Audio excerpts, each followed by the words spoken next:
Hey everyone, guess who's back? It's the commish back here with another recap here, and we're gonna just rifle through each of the league, and then ultimately we're gonna talk a little bit about the poll at the end there. So at the end of this video, we'll talk about the poll and the results, and we'll have some votes come up from that. But let's just get right into the league. So looking at Dynasty, there's only two teams that are undefeated now. It's No More and Golden Knights. Golden Knights won at the end there. It was like the last 5 minutes of the Monday Nighter. You took me down, which, I don't think it was ever in doubt. But obviously, Golden Knights no more the best team in Dynasty. Why? Because you can see he's also the top scorer, 875, 5-2.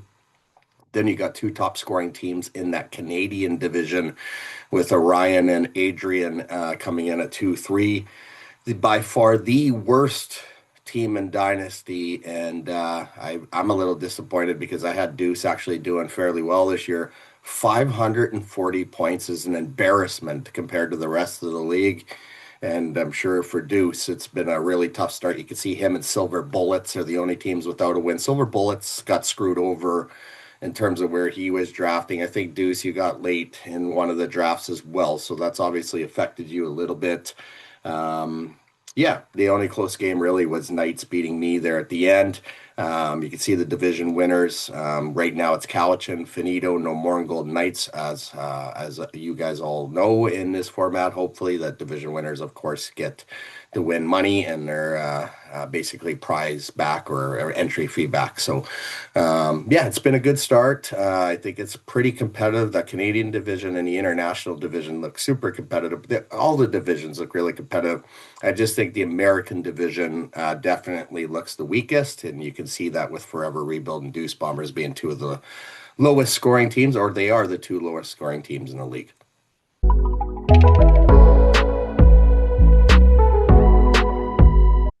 All right, folks. So now we make it to tier three, and you can see now the only undefeated team is myself, Family Discounts.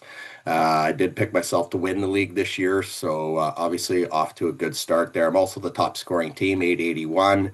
Throwbacks and Kyle is number two, and that's going to be a heck of a game this week coming up. Me versus Throwbacks, Family Discounts Throwbacks. I'm looking forward to that one. Kyle is by far one of the most, one of the owners that I'm excited about the most in Tier 3. He's active, engaged, and it's showing up in the win-loss column. Bruce, and last year's Hugh Jackson Award winner in New England Turncoats, has turned it around.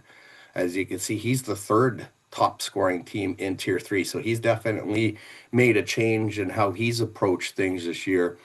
Lowest scoring the team in the league right now is Aaron and Eat a Bag and Nix, but he did have a tough draft pick scenario. Black Dog, here's a guy that I thought was going to do fairly well, second to last now in lowest scoring.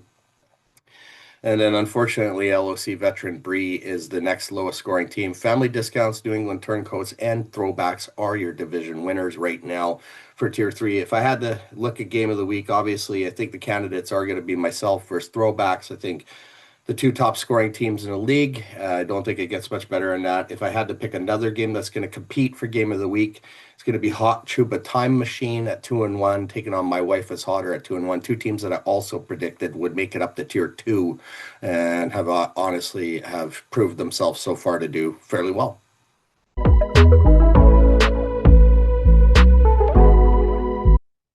All right, so now we make it over to tier two, and right now we got three teams at 3-0. Myself, Dirk and Memphis Mafia, and then Robert Scottish Highlanders. Crazy thing about tier two. Look at this though.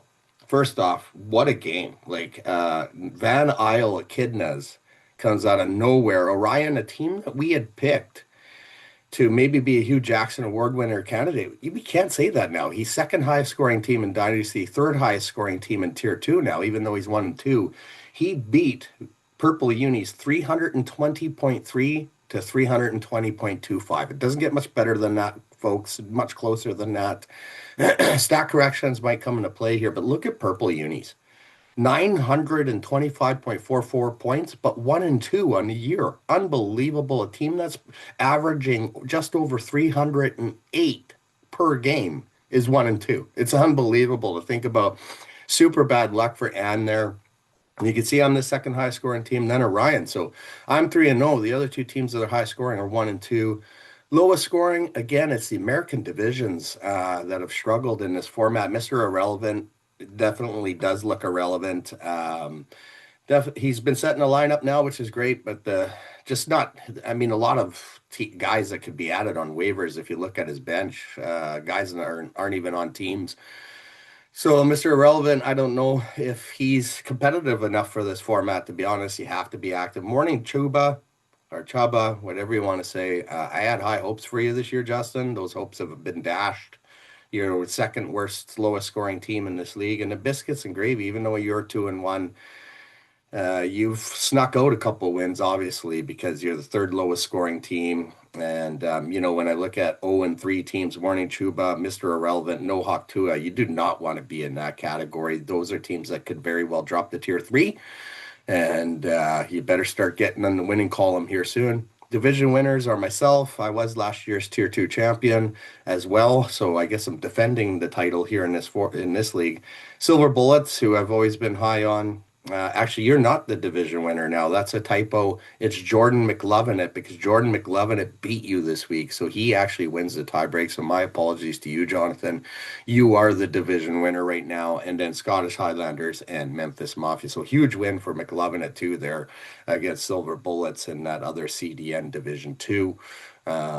Yeah, looking really forward to potential game of the weeks here for tier two. I'm going to say it's McLovin. Speaking of Jordan McLovin, taking on Purple Unis. We'll see if McLovin has what it takes to take on the top scoring team in the league. And if you win that one, Jonathan, I would say you're not a pretender anymore. I also like that versus Sandusky Sandmen. 2-1 for you like that, 1-2 for Sandmen. But I do think CDN Division One is a better division, and we'll see what happens because of CDN 1 versus CDN 2. And then I also like Silver Bullets versus the Van Isle Echidnas, just for the simple fact that we've seen Van Isle put up huge numbers, and Silver Bullets has also been one of my favorites coming off a tough loss against Jordan McLovin. So good candidates there for Game of the Week, and you'll see that on the poll, and please vote on the poll.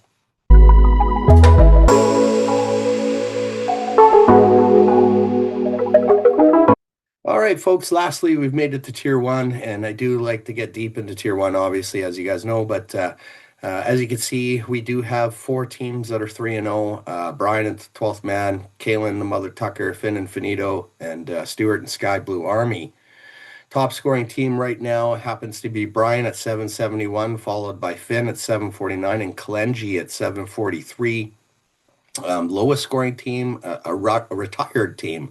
So right now, the last place team is the Age Crew. I'm sure teams like Green Lightning, Too Good for a Name, and Swahino are pretty happy to see that Age Crew is dead last, because that does mean that no team would drop if Age Crew continues to finish last. But obviously, Co and Green Lightning in a precarious spot at 572.53. Even with Too Good for a Name and Swahino, you guys got to get on the winning track. And we'll talk about that in a little bit for you guys. Division winners right now, 12th man, Finito, Sky Blue Army, Mother Tucker. The odd thing about that is two of those division winners took the Grace this year. So I think you'll see things change, because the Grace teams really, I think, will probably sell to set themselves up for next year in an obviously year where they're going to be all in. Looking at potential game of the week candidates, Battle of the Brothers, myself versus 12th man. That should be a good one. Mother Tucker versus No More. No More coming off a loss, obviously, but I still think one of the best teams in the American, taking on best team in the Maple Leaf at this point in time. And then also I do like Geese versus Sabatica. That should be another great game of the week. And then here's another great game of the week candidate. It is Too Good for a Name versus Swahino. Both teams 0-3. Who's going to be 0-4? And obviously, whoever wins that game is going to feel a lot better about their survival chances in that one. I do want to just quickly share my screen because, well, I guess I am sharing my screen already, but I just wanted to show you everyone here in the league. Just some of the career records here for Tier 1. So you can see red is what's happened here this past week. So you can see Fighting Geese does lead the career win-loss record at 96 and 56. But you guys can see there who we see at the career win-loss. No More, unfortunately, got his 30th loss of his career, and you can see Sky Blue Army and Mother Tucker are really taking off. Dynasty, of course, has just started, but for you Dynasty folks, you can see that I am keeping track there. And then the other one I always like to keep track of is your career versus win-loss. So Billsy Bobs, you improved to 3-12 versus Lightning, so I'm sure it felt good to get a win against Green Lightning after 12 losses against them. And then the six, you improved to 7-13 against Storm. So I'm sure that also felt really good for you to get on the winning track there. And Brian, you've owned the Age Crew. You're 11-3 against the Age Crew. And then Deuce, you've owned No More, 6-1 versus No More. After that last victory, and Finito, we could say the same thing about you versus Sabatica, as you are 4-1 versus Sabatica, and then of course for Dynasty, we're just starting that out. So good to see.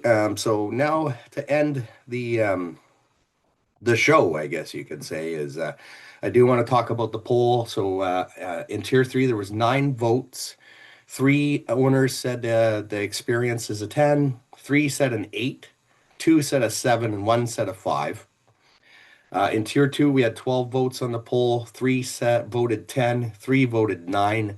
4 voted 8. 1 voted 7. 1 voted 5. So 5 votes. 1 in tier 3, 1 in tier 2. So I'd love to hear from those 5 voters on how you think we could improve this league to have a better experience. Tier 1, 17 out of 20 owners voted, and all 17 voted 10. The reason why I do this, folks, is because we're always looking to constantly improve and see how things can go. So here are some things that came up, and all the suggestions came up in tier 2. And on top of the game of the week polls, I am going to put these polls in each league and see if there is any merit to maybe a possible rule change. So the first one was someone expressed concern about the quarterback limits being too low, only at 3. I'm sorry, this one's not going to be negotiable. The quarterback limits are going to remain. There's been so many years where in this format, some idiot would draft 5 or 6 or 7 quarterbacks. And I don't care what anyone says, it ruins the league. Okay, so that's not going to happen. It's not going to happen under my watch. It's not realistic. An NFL team would not draft 6 quarterbacks, and it's not going to happen here. Okay, so that's the first one. Next one's the tight end limit. So right now the tight end limit's at 4. And the reason why it is at 4 is because we do dress 2 tight ends. So again, someone could hoard and pick 5, 6, 7 tight ends. But I am going to be a bit flexible on this one and put it up for vote. Someone expressed increasing tight end limit to 5. So I will have a question. Do you want to increase tight end limit to 5? Yes or no? Okay. The next one that came up was team defenses. Someone brought up this scenario that why do we have team defenses on our rosters when we are filling a whole roster up of IDPs? Me personally, I like the team defense, but I am going to put the vote on this one as well. If you think about the Vikings this past week, I mean, they won games for those teams who had Vikings defense, right? And honestly, Vikings defense deserved to have those points because who had Isaiah Rodgers? Nobody, right? But Vikings defense put up 2 touchdowns. That should be in fantasy somewhere. But I am going to put the poll up. Again, I don't want to sway your answers any way, shape, or form. And then the last one that came up was an IR spot. And if an IR spot actually existed in this format, it would have to be someone that's obviously on IR. This one I'm a little bit flexible on. I'm sure all the tier 1 owners are probably like, well, yeah, because you lost Burrow. And honestly, that is part of it. You know, I've lost a starting quarterback all year. He's taken up a spot on my bench. It totally sucks. So that one, you know, maybe I would be open to. I'm going to throw it up on vote. Of course, if any of these rule changes by your votes get approved, it's not happening this year, right? If anything, any rule change would happen in the next year. So you are going to get bombarded with 4 polls, folks. So just be prepared for that. And again, for the owners that voted a 5 out of 10 for experience, I'd love to hear how your other leagues are better than this one, right? And maybe I can incorporate something that those leagues, other leagues you're in are a 10, as opposed to this one being a 5. I take a lot of pride in the work I put in. So to see a 5 vote there is kind of disappointing. And then even 2 voting 7 and 1 voting 7, tier 3, tier 2. Again, I would love to hear some feedback from those owners as well on how you think we could get this as a 10. For tier 1, Thank you so much. 17 owners voting at 10. You guys are phenomenal. You guys are my brothers, you're my sisters, and I really enjoy doing this every week for you guys. Anyways, hope you have a great week, everyone.